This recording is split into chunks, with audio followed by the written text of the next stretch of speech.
एका मुलाचा कृष्णधवल असा हा फोटो आपल्याला अनेकदा सोशल मीडियावर पाहायला मिळतो.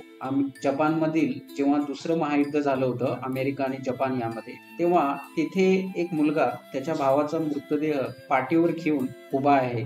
या दरम्यान त्या मुलाचे तिथं उभा असलेल्या एका सैनिकासोबत झालेलं संभाषण आपण अनेकदा पाहतो किंवा ऐकतो सुद्धा.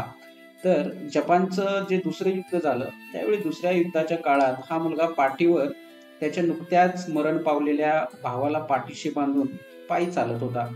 आपल्या मेलेल्या भावाला नीट दफन करावं या भावनेनं तो दूरवर चालत आला होता.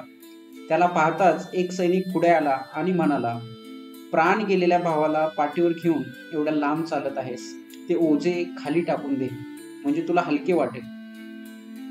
त्यावर तो छोटा मुलगा म्हणाला की हे ओझे नाहीये, हा तर माझा भाऊ आहे.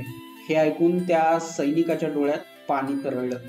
तेव्हापासूनच हा फोटो जपानमध्ये सिम्बॉल ऑफ युनिटी म्हणून प्रसिद्ध झाला. हे ओझं नाहीये, हा तर माझा भाऊ आहे. हा बोध किती सुंदर आहे.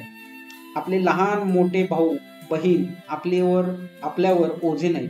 आयुष्याच्या वाटेवर ते चालताना जर पडले तर त्यांना उचला, दमले तर त्यांना आधार सुद्धा द्या.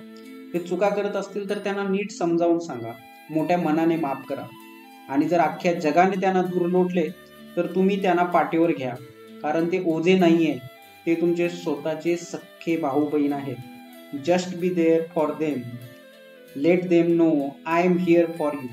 बस असं एक सुंदर असा आपल्याला आशय हा फोटो सांगतो. आणि या फोटोमधून आपल्याला खूप काही शिकायला मिळतं आणि ते आपण आपल्या व्यक्तिगत आयुष्यामध्ये आणि आपल्या भावंडांच्या सोबत आणि ह्या जगामध्ये वावरताना संपूर्ण जगासोबत सुद्धा तशाच उदात्त भावनेनं आपण राहिलं पाहिजे, वागलं पाहिजे.